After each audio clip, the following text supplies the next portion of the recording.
கள்ளக்குறிச்சி மாவட்டம் உளுந்தூர்பேட்டை மற்றும் சுற்றுவட்டார பகுதிகளில் பெய்த பலத்த மழையால் 50க்கும் மேற்பட்ட வீடுகளை மழை நீர் சூழ்ந்துள்ளது. தொடர்ந்து கூடுதல் விவரங்களை வழங்க இணைகிறார் எமது செய்தியாளர் பாலாஜி. பாலாஜி, வணக்கம். ஏற்கனவே கள்ளக்குறிச்சி மாவட்டத்தை பொறுத்த வரைக்கும் அதிக கனமழை பெய்வதற்கான வாய்ப்பு இருப்பதா ஒரு அலர்ட் கொடுத்திருக்காங்க. பள்ளி கல்லூரிகளுக்கு விடுமுறையும் கொடுத்திருக்காங்கன்றதை நம்ம செய்திகளில் பார்த்தோம். தற்போதைய சூழல்ல சுற்றுவட்டார பகுதிகளில் கள்ளக்குறிச்சி நகர்லையும் மழையின் அளவு எப்படி இருக்கிறது?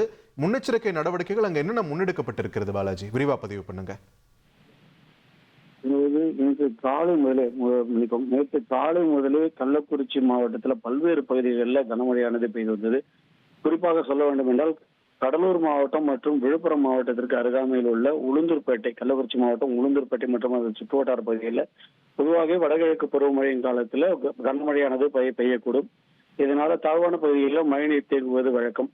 தற்போது உளுந்தூர்பேட்டை அருகே உள்ள திருநாவலூர் மற்றும் கெடிலம் ஆகிய பகுதிகளில் குடிசை வீடுகள், மெத்தை வீடுகள் ஆகியவை பைபாஸ் அருகில் உள்ளன. இந்த ரங்கா நகர் பகுதியில் தற்போது 100க்கும் மேற்பட்ட வீடுகளை மழைநீரானது சூழ்ந்துள்ளது.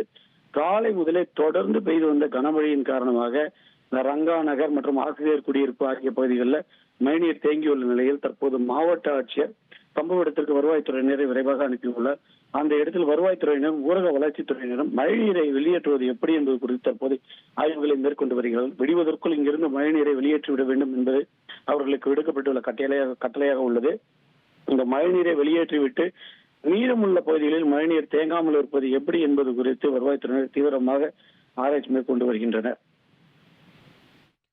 நன்றி பாலாஜி, உங்களுடைய விரிவான தகவல்களுக்கு. கள்ளக்குறிச்சி மாவட்டத்தில் தொடர்ந்து பெருமழை பெய்து வரக்கூடிய நிலையில் பல்வேறு இடங்களில் மழைநீரானது தேங்கியிருக்கக்கூடிய காட்சிகளை நாம் திரையில் பார்க்கிறோம். பல்வேறு இடங்களில் மின்சாரமும் துண்டிக்கப்பட்டிருக்கிறது என்ற ஒரு தகவலையும் நம்மால் பார்க்க முடிகிறது. கூடுதல் விவரங்களை வழங்கினார் எமது செய்தியாளர் பாலாஜி.